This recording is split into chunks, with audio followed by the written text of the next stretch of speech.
What are you doing here again? I'm enjoying my hobby. Also, I took my meds. Why are you here? That won't stop me. Yeah, but our doctor will. Now get out.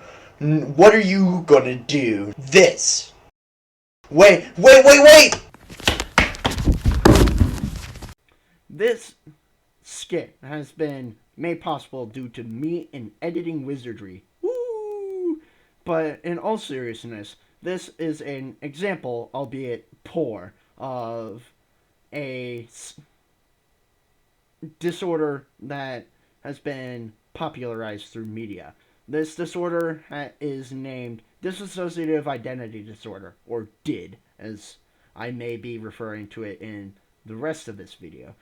Or the more popular term, which most of you will or have heard of, split personality, made famous by this little book, The Strange Case of Dr. Jekyll and Mr. Hyde, by Robert Louis Stevenson.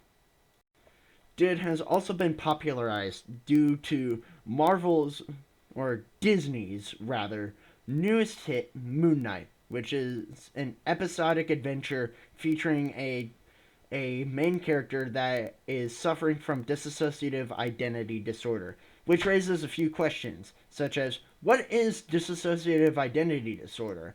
And why does Moon Knight and Dr. Jekyll and Mr. Hyde have anything in common? Also, how does this connect to monster literature? We'll figure that out in just a little bit. Now onto the definition of dissociative identity disorder. DID is characterized as you may be feeling that you have two presences or more people talking or living in your head.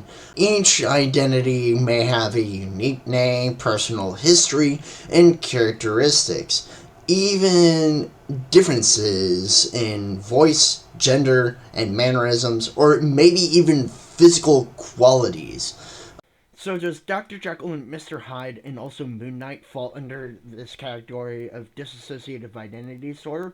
Yes. With Dr. Jekyll and Mr. Hyde, though, it's kind of iffy on the last part, the little physical changes, because there is a huge change in between Dr. Jekyll, who is 50 years old, and Mr. Hyde, who is 20 years old, or so Dr. Jekyll theorizes. And also, Mr. Hyde is shorter, obviously.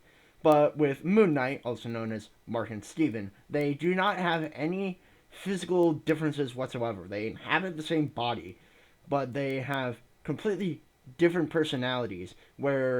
Mark is a Mark is a militant, and Steven is a historian when it comes to Egyptian mythology. For my monster analysis, I decided, well, what is a good way of describing Dr. Jekyll and Mr. Hyde and Moon Knight and also split personality in general? Well, I decided to take a look with Mr. Cohen's 7 thesis, and I noticed a peculiar thing with thesis 7. Let's go back to not camera Matt. Conan's 7 Thesis, the title of it, the monster that stands at the threshold of becoming. To quote it, hidden away at the edges of the world and in the forbidden recesses of our mind, but they always return.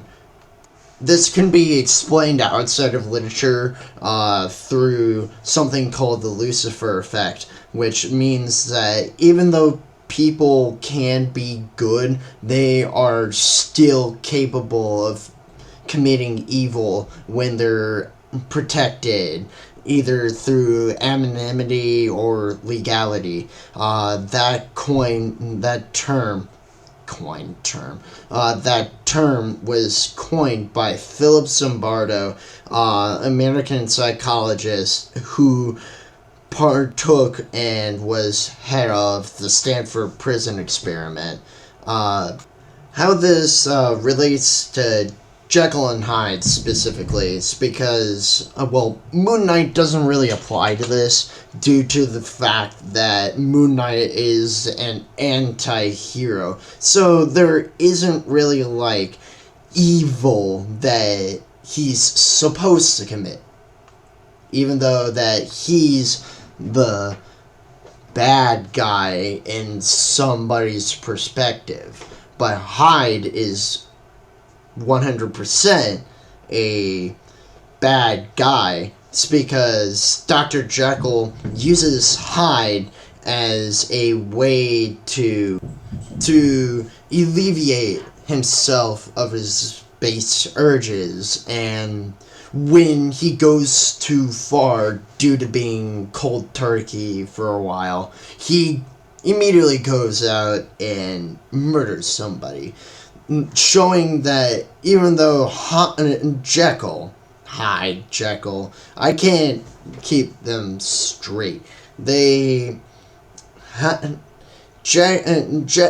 though Jekyll doesn't want to commit evil, through Hyde he can, because he has anonymity due to being a completely different person and not being hunted by the law.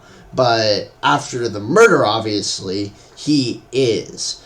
He is a criminal, which drives the plot further for Jekyll to suppress Hyde, but Hyde ends up spilling over Jekyll, which results in Jekyll's unfortunate death. Thank you. In conclusion, we have figured out that Jekyll, Hyde, and Moon Knight all fall under the category of having dissociative identity disorder, with some leeway and exceptions due to Jekyll and Hyde, but most of their characterization is spot on in terms of psychological. It's just physical. That's about it.